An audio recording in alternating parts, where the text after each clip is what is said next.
त्याचबरोबर महाराष्ट्र राज्य औद्योगिक विकास परिषदेचे अध्यक्ष, सर्व संस्थांचे सहकार्य आणि तन मन धनाने मदत करणारा सही व्यक्तिमत्व, व्यासपीठावर सर्व मान्यवर, सर्व पुरस्कारार्थी, पत्रकार बांधव, प्रेक्षक श्रोते बंधू भगिनी,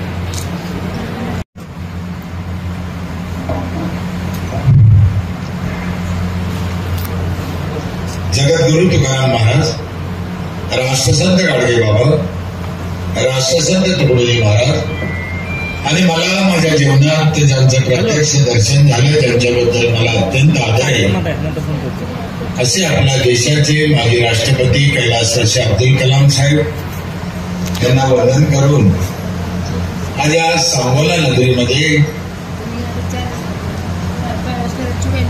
या चौफेर व्रतपत्राचा उद्घाटनाचा सोहळा आयोजित केला. अनेक या परिसरातील गुरुवंतांचा सत्कार सोहळा पण आयोजित केला. यामध्ये आम्हालाही सामील करून घेतलं, तुमच्या सगळ्यांच्या दर्शनाची संधी उपलब्ध करून दिली. त्याबद्दल आयोजकाचे, साठे परिवाराचे मनापासून आभार मानतो. या कार्यक्रमाला अध्यक्ष म्हणून लाभलेले घोरे साहेब, उद्योजक, आपल्याच भागातले, आणि विशेष म्हणजे मी पत्रिका पाहतोय तर सगळ्या पक्षाचे लोक आहेत, विविध क्षेत्रातले लोक आहेत. हे सगळ्याला एका ठिकाणी आणणं आणि त्यांनी पण येणं हा त्यांच्या मनाचा मोठेपणा आहे. यामध्ये काही आधी माझे नगरसेवक, नगराध्यक्ष पण आवर्जून उपस्थित आहे. भास्कर पेरे माझं नाव आहे. 7वी शिकलेला माणूस आहे मी जिल्हा परिषदच्या शाळेत. तिकडं काही नापास करीत नाही म्हणून 7वी झाली. 1 वर्ष गेले का पहिली, 2 वर्ष गेले का दुसरी. मी का मुद्दाम सांगतो, मी उपजत वारकऱ्यांची औलाद आहे.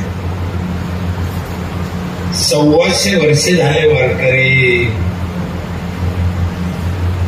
आमच्या घरात परंपरा चालू आहे. वारी आहे, एकादशी, म्हणजे आम्ही फुकटचे वारकरी.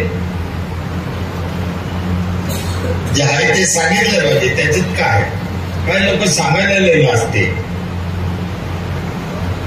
लाजायचं काय, त्याच्यात काय लाजायचं. जे आहे ते आणि त्याच्यामुळे प्रॉब्लेम येत नाही. जे आहे ते सांगून मोकळं झालं का पुढे अडचण येत नाही. खरं म्हणजे अशा सोहळ्यामध्ये माझ्यासारख्याला बोलवलं हे जन्माचं सार्थक झाल्यासारखं वाटतं. काय आपली लायकी आहे का? तसे तुम्हाला अजून एक सांगतो, म्हणजे आता